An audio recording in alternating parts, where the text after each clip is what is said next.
공모주 열풍을 일으켰었는데 이렇게 주식들이 상장되기 전에 남들이 누구나 다 사고 팔고 하기 전에 내가 먼저 얘를 가질 수 있다면 나중에 크게 점프할 수 있는 가능성이 있는 기업만 찾아내면 대박이 난다는 거 같아요. 이걸 살펴보면 공모주 투자를 성공합니다는 아니에요. 왜냐?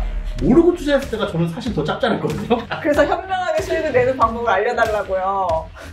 저는 어차피 공모주 투자는 투자에 투자를 더하다 투자 플러스 투풀. 안녕하세요. 저는 행복자산관리연구소 김현우 소장입니다. 안녕하세요. 해담경제연구소장 어예진입니다. 왜 우리를 여기다 바쁜 사람 두 소장을 불러놓고 그러게요. 뭡니까? 공모주요. 공모주. 공모할 일이? 창립 차원적이다. 정말 그렇다. 소름 끼친다. 최근에는 LG에너지솔루션, 그 다음에 뭐 SK 바이오사이언스, 카카오 게임즈였나요? 막 그게 이제 사실은 굉장히 우리 사람들의 이 관심을 끌면서 공모주 열풍을 일으켰었는데 5월에도 공모주 굵직굵직한 거, 큰 거 있는 것들이 많이 오더라고요. 네.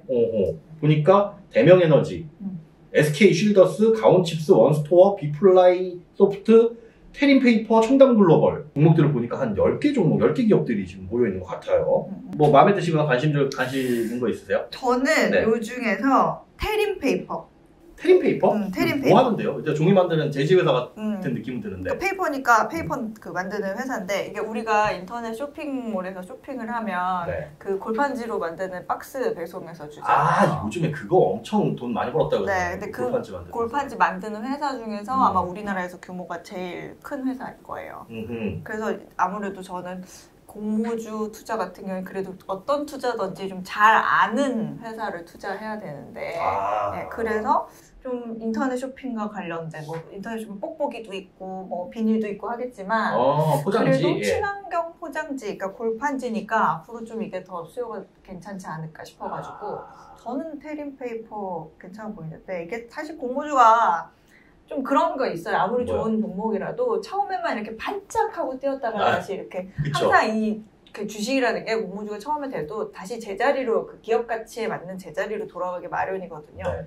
근데 이게 좀 반짝하는 거 아닌가 하는 우려는 항상 있잖아요. 네. 어때 보여요? 저도 그렇게 생각해요. 뭐든지 다 그랬어요. 그러니까 실제로 예전에 공모주가 상장하고 나서 그 공모가를 계속 유지하거나 그 이상으로 달리는 주식들이 사실 별로 없습니다. 별로 없어요.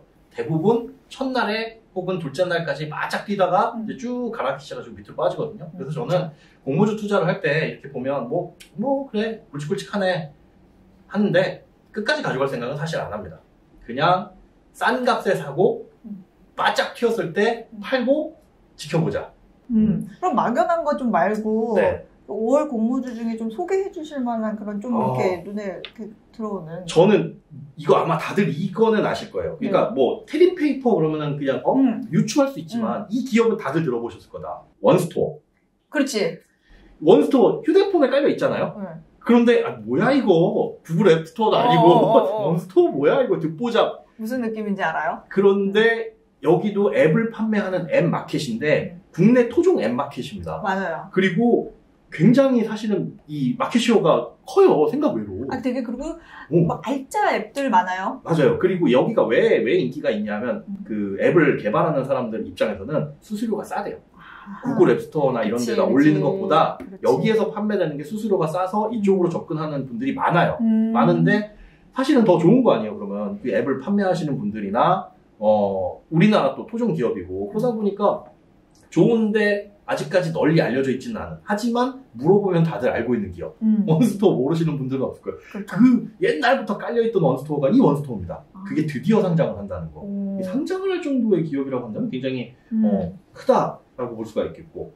그리고 이 요즘에 우크라이나 사태로 인해가지고 더 이 주목을 받기 시작했는데 보안, 사이버 보안 뭐 이런 것들 있잖아요. 맞아요. SK 쉴더스 눈여볼 만하지 않나 개인적으로 그렇게 생각이 듭니다. 그래요. 아까 김현수 소장님이 뭣도 모르고 들어갔는데 운이 좋게 많이 받았다.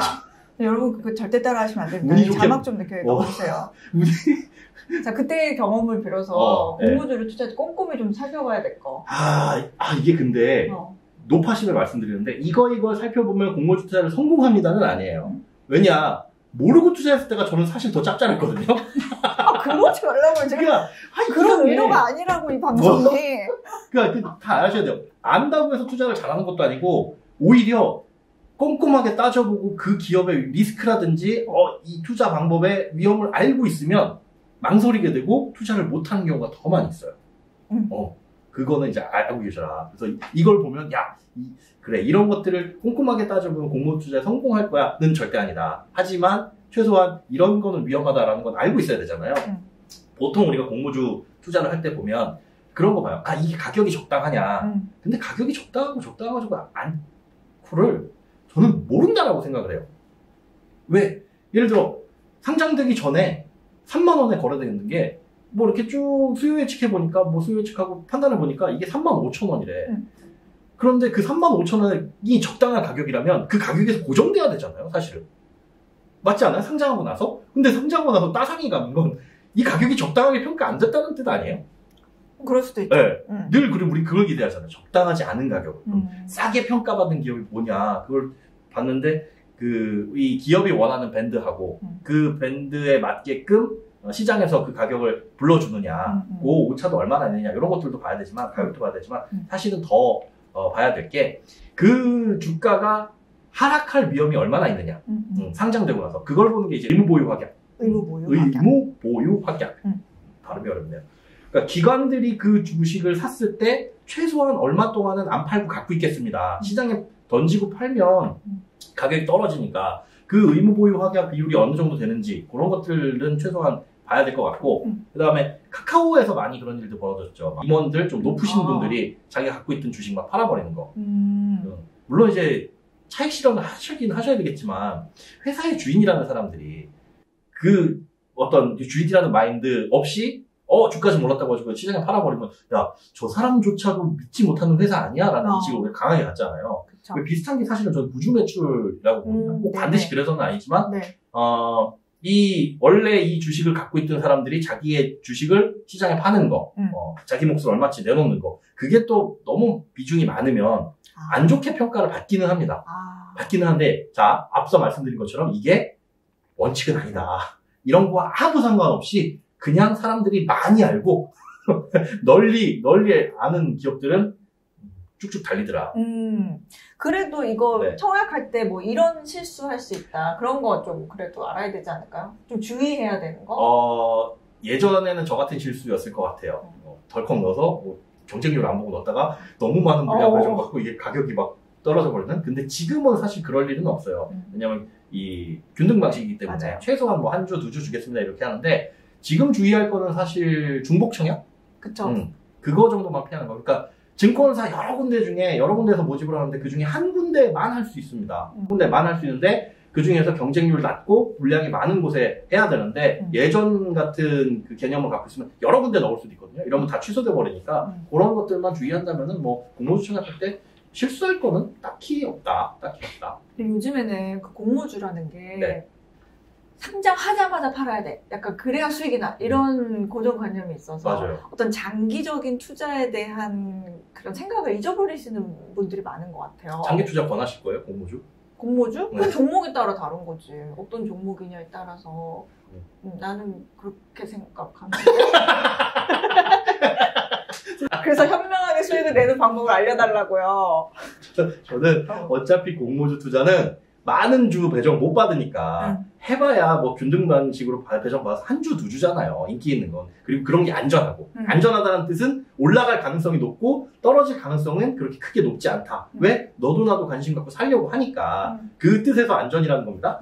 그런 주식들은 어차피 한두 주밖에 배정을 못 받고 한두 주가 따상 가봐야 큰 돈도 아니니까 여기서 더 먹을 욕심 부리지 말고 딱 고기만 먹고 빠집시다. 그렇게 빠지니까 주가가 빠지는 거 아니에요? 그러니까 빨리 나오자고요. 다들 그렇게 생각하니까. 우리가 사실은 공모주에 관심을 가지는 이유는 뭐냐면 정상적 혹은 일반적으로 거래되는 가격보다 싸게 살 수 있다는 장점이잖아요. 그렇죠. 세일해서 살 수 있다는 장점이 있는데 이렇게 주식들이 상장되기 전에 남들이 누구나 다 사고 팔고 하기 전에 내가 먼저 얘를 가질 수 있다면 포켓몬 실 같네요. 얘를 가져서 리셀할 수 있다면 그렇게 좀 쌌을 때 주식을 취득하는 방법이 한 3가지가 있는데 오늘은 2가지를 얘기할 겁니다. 그 중에서 한 가지 비상장 주식. 비상장. 예, 요거에 대해서 얘기를 나눠보도록 하겠습니다. 소장님, 야놀자, 토스, 마켓컬리 이거 써보셨어요? 저는 아무래도 주부다 보니까 마켓컬리 자주 사용하죠. 근데 뭐 야놀자, 토스, 마켓컬리 이제 다들 아시는 기업인데 네. 얘네들의 공통점이 있습니다. 어떤 거예요? 비상장 주식이라는 거. 아, 그렇죠. 비상장 기업. 우리가 얘는 야 마켓컬리 좀 요즘에 뜨는데? 얘는 눈에 자주 보이는데? 토스? 자주 보이는데? 라고 하는데 그럼 뜰 것 같다. 앞으로 성장할 것 같다. 그래서 이 기업의 주식을 사려고 아무리 코스닥 코스피를 뒤져봐야 있다 없다? 없습니다. 살 수가 없어요. 그러면 얘네들을 지금 사놓으면 나중에 한 10년 후에 진짜 뭐 10배, 20배 뛰지 않을까 할 수 있는데 안타깝게도 상장된 주식이 아니라는 거. 이런 비상장 주식 시가총액, 그러니까 이렇게 물밑에서 거래되고 있는 주식들의 가격의 총합 따져보니까 30조 원이 났는데요. 와. 30조 원. 야, 올해 4월 기준. 와, 어마어마한데. 근데 이 비상장 주식은 예. 좀 그런 거 좀 위험하다. 잘못 모르고 투자하면 좀 위험하다. 이런 인식이 있잖아요. 저도 한번 비상장 주식 투자해 본 적이 있는데 거래하는 것도 무서워. 이거 주식 있나요? 어디서 전화를 해서 어디다 전화한 거예요? 있나요? 뭐지? 사고 싶은데. 정동시장 이런 데 전화해가지고? 코스피 시장이 아니라? 옛날에 네. 지금처럼 그런 38 커뮤니티나 그런 금융투자협회 그런 데 없을 때는 이렇게 카페 이렇게 해가지고 예. 전화해서 있나요? 이렇게. 그치. 가지고 있는 사람 찾아야 되니까. 팔 사람은 찾아야 돼요. 옛날 사람. 맞아. 이게 그러니까 똑같은 주식이긴 한데, 기업의 지분이기는 한데, 우리가 상장돼 있는 주식은 불특정 다수 간에 다 거래를 할 수 있도록 시장이 만들어지고 매수자, 매도자를 찾기가 쉬운데 비상장 주식은 이 주식을 누가 갖고 있는지 알 수도 없고 누가 팔려고 하는지 알 수도 없고 누가 살려고 하는지 알 수도 없고 심지어 그 가격이 얼마인지도 알 수가 없어서 그런 것들. 5만 원짜리 주식을 내가 눈탱이 써가지고 50만 원을 샀다. 이런 위험성은 있죠. 맞아. 그러니까 투명하게 뭔가 가격 정보가 공개되어 있지 않기 때문에 네, 그래서 그것 때문에 나쁜 짓을 한 사람들도 과거에 있었습니다. 지금도 아마 있을 수 있어요. 근데 비상장 주식 자체가 나쁜 게 아니라 안 좋게 비상장 주식을 포장해가지고 실체도 없는 기업의 주식을 바가지 씌워가지고 파는 그런 문제들이 생기고 있었는데 사실은 이 비상장 기업도 옥석을 잘 고른다면 저는 그렇게 생각해요. 그 아이돌 연습생? 그래, 맞다. 얘가 아주 딱 적절한 그렇죠. 거. 그런 느낌. 아이돌 연습생. 잘만 고르면 BTS 떡상하기 전에 가가지고 먼저 사인을 다 받아놨으면 사진도 같이 셀카 찍고 그럼 그걸 NFT 붙여가지고 팔면 그게 얼마야? 그러니까 그런 주식들 우리 지금 좀 전에 말씀드린 야놀자, 토스, 마켓컬리 얘네들은 시장에서 이미 인정을 받고 있는 기업들이고 그렇다고 한다면 앞서 말씀드린 공모주 이렇게 막 진짜 올라가기 직전에 하는 것보다 훨씬 더 그 전에 주식을 사놓으면 사실은 굉장히 큰 수익을 거둘 수 있지 않나. 이런 게 이제 비상장 기업들의 투자의 장점이라고 볼 수가 있겠습니다. 그러니까 이 비상장 주식의 세계도 굉장히 넓죠, 사실은. 넓고 잘 모르는 세계이기는 한데 이게 점차 이제 물 위로 올라오는 것 같아요. 네. 과거에는 진짜 그들만의 리그였고 그러다 보니까 잘 모르는 사람들이 투자하면은 손해를 크게 보거나 사기를 당할 수도 있는 그런 것들 때문에 안 좋은 인식을 갖고 있었는데 맞아요. 지금은 이제 그런 거래 플랫폼들이 많이 생겨나고 있는 맞아요. 사실은 거래할 수 있는 플랫폼들이 많이 생겨나야 그래야 경쟁도 붙고 그렇죠. 그리고 투명해지는 거죠. 투명해지고 저는 그렇게 보거든요. 코인 시장. 코인 시장도 예전에 코인을 거래할 수 있는 플랫폼이 몇 개 없었을 때는 국내에 없었을 때는 또 해외에서 거래를 해야 되고 잘 알지도 못하고 불편하고 비용도 많이 들고 했는데 우리나라에도 그런 거래 플랫폼들이 많이 생기다 보니까 경쟁이 되고 그중에 진짜 안 좋은 업체들은 떨어져 나가고 그리고 그러다 보니 거래도 활발하게 되면서 가격을 제대로 형성할 수가 있잖아요. 네. 이 코인이 A, B, C, D 거래소에서 막 천차만별이었다 이제 어느 정도 키높이가 되는 것처럼 맞아요. 비슷해지고 이 비상장 주식도 거래가 활발해지고 매수, 매도 상대방을 잘 찾을 수 있다면 괜찮을 것 같아요. 괜찮을 것 그런 같아요. 것들이 가장 어려웠던 것 같은데 네. 우리가 이제 많이 알고 있는 네. 그러나 비상장인 비상장인 그렇죠. 그런 이제 대표적인 기업들이 아까 말씀드린 야놀자, 토스 뭐 이런 곳들인데 네. 야놀자가 그냥 숙박 어플로 알고 있잖아요. 네. 그런데 야놀자 앱 요즘에 들어가 보셨어요? 안 쓰신다고 하시죠? 네. 앱 들어가 보면 네. 숙박 앱이 아니에요 이제. 그러면? 그 여행 앱이에요. 지금 야놀자가 그렇게 발전하고 있다는 거. 그 코로나로 사람들이 여행을 안 가고 이게 위축되어 있을 때 야놀자는 어떻게 하면 우리가 살아남을 수 있을까를 굉장히 머리를 굴린 것 같아요. 그래가지고 발전이 많이 됐습니다. 그러니까 해외 숙박은 물론이고 그 그 현지의 뭐 렌트라든가 아니면 어떤 관광 상품이라든가 이런 것들이 연계돼가지고 여기서 지금 앱에서 판매가 되고 있어요. 이렇게 보자면 앞으로 리오프닝 얘기 나오는데 실제로 얘가 자리 잡고 매출을 일으켰을 때는 굉장히 크게 성장하지 않을까. 그래서 한번 얼핏 누군가한테 들었더니 야놀자가 1위고 2위가 뭐 여기어때 이런 것들인데 이 격차가 커요. 10배 정도. 아 정말. 네. 저는 그냥 이렇게 대충 뭐 비슷비슷하지 않을까? 뭐 모텔리아 어디가 싸고 뭐 이런 거. 근데 그게 아니라는 거. 여기는 이미 굉장히 크게 사업을 확장할 준비를 갖추고 있기 때문에 이런 것들이라고 한다면은 이게 어떤 트렌드인 것 같아요. 지금 글로벌 아니면 세상 트렌드인 것 같은 게 네. 복합적으로 이거를 한 곳에 다 모아놓는 게 스피디아닷컴도 그렇지만 야놀자도 그렇고 신생하는 스타트업이나 새로운 그런 것들도 그러니까 제주도의 여행을 관장하고 그런 소개하는 앱들도 네. 거기에 렌터카가 들어가 있고 맛집이 들어가 있고 액티비티가 들어가 있고 아무튼 그렇습니다. 네. 그런데 지금 그 얘기를 해주시니까 네. 그 마켓컬리가 이런 거 저런 거 사업을 많이 확장을 하고 있는데 네. 그러면 야 얘도 잘 되지 않을까라는 생각이 들어요. 근데 아내를 들여다보면 그것도 아니야. 또 그런 건 아니라면서요? 네, 작년에만 지금 보면 2천억 원대 적자 냈네요. 적자 냈고 2천억 원대 네, 적자. 네, 그리고 이제 매년 보면은 적자 폭이 커지고 있어가지고 이게 흑자 전환이 가능할까? 이게 빨리 흑자로 돌아서야 되는데 네. 그게 가능할지 의문이다 이런 거는 좀 얘기할 수 있는 부분인 것 같아요. 아니 그러니까 적자인 거는 사실은 모든 스타트업 대부분 스타트업이 사실 처음에 그렇긴 한데 사업 초기에는 적자긴 한데 적자 폭이 점점 커지고 작년에 얼마요? 2천억 원대. 2천억 원대 적자를 내고 있다고 한다면 폭이 줄어들고 있는 것도 아니고 점점 그러니까 이거는 그런 것도 있어요. 재고 처리 방식이 좀 문제가 있어서도 그래요. 그러니까 경쟁사인 오아시스 같은 경우에는 오히려 흑자를 내고 있는데 거기는 이제 오프라인 매장을 두면서 재고를 다 처리할 수 있거든요. 근데 이제 컬리 같은 경우에는 그런 게 좀 안 되는 경우도 있고 그러니까 그리고 쿠팡이랑 좀 비슷한 상황인 것 같긴 해요. 오히려 더 투자를 많이 해서 그 앞으로 뭐 성장을 할지 안 할지는 모르겠는데 사실은 이런 것들이 이제 퀵커머스 업체라고 하잖아요. 네네네. 미국에 있는 퀵커머스 업체가 줄도산하고 있다라는 소식을 들었어요. 아 그래요? 네. 근데 왜 그러냐면 이제 여러 가지 요인들이 있는데 처음에는 굉장히 많이 호응을 얻고 그래서 잘 될 것이다라는 시장의 인식을 가지고 있었으나 퀵커머스 업체들이 반드시 보유를 해야 되는 게 주요 거점에 물류창고. 그렇죠. 그러니까 우리는 사실 택배를 받으면 저기 어디 다들 아마 이천에 허브. 맞아. 야 내가 저기 구로에서 출발한 택배가 왜 이천 갔다가 다시 우리 집으로 오냐 막 이러잖아요. 그런데 이제 퀵커머스 업체들은 주요 요점 거점마다 그 물건을 보관하는 창고들이 있어서 거기서 이제 날라주는데 주요 거점이라고 하는 곳들이 땅값이 비싸다 보니까 임대료도 비싸고 이게 이제 유지비가 잘 안 나오고 그리고 인건비도 크게 오르다 보니까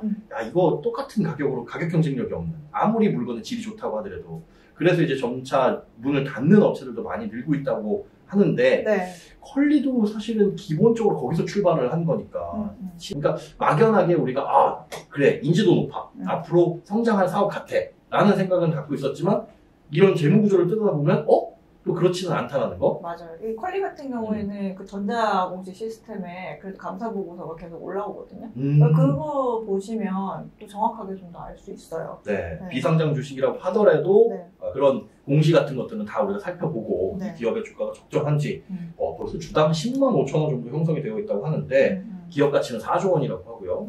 그런 것들은 좀 따져보고 판단을 해봐야 될 것 같습니다. 근데 어쨌든 재밌습니다. 이런 주식들 괜찮은 것들 그래 우리나라에서 성공할 거야 라고 한다면 지금 쌀 때 사놓고 나중에 상장할 때 대박을 놓을 수도 있는 거니까 그런 것들도 투자에 참고가 되겠네요. 이런 것 다만 비상장 주식이든 상장 주식이든 어쨌든 이제 기업에 투자한다는 본질 핵심 똑같으니까 이런 것 저런 거 다 공부는 해보시고 여러 가지 조사를 해보시고 투자를 결정해야 될 것 같다 그런 생각이 듭니다. 자, 오늘 이런저런 얘기 많이 나눠봤는데요. 일단 공모주든 비상장 주식이든 기업에 투자한다라는 본질은 똑같으니까 우리가 공부를 해야 된다는 거 정보를 알면 알수록 정보를 얻으면 얻을수록 투자에는 도움된다 이런 것들을 명심을 하셨으면 좋고 이런 비상장 주식이 점점 투자하는 게 어렵지는 않아지고 있습니다. 여러 가지 플랫폼들도 생겨나고 있으니까 다양한 경로에서 접근을 하시면 될 것 같고요. 공모주 투자도 5월에 굵직굵직한 것들 많이 나오니까 한번 여 소장님 믿고 테닝 페이퍼 잘 되면 제가 한턱 쏘겠습니다. 투자의 판단은 오로지 본인에게 있다는 거. 책임과 판단은. 네. 이렇게 말을 해주시네요. 알겠습니다. 네, 투자에 투자를 더하다 투자 플러스 투자고 구독과 좋아요, 알림 설정까지 꼭 부탁드리고요. 다음 시간에도 재밌고 유익하고 즐거운 경제 이야기 들고 오도록 하겠습니다. 안녕히 계세요.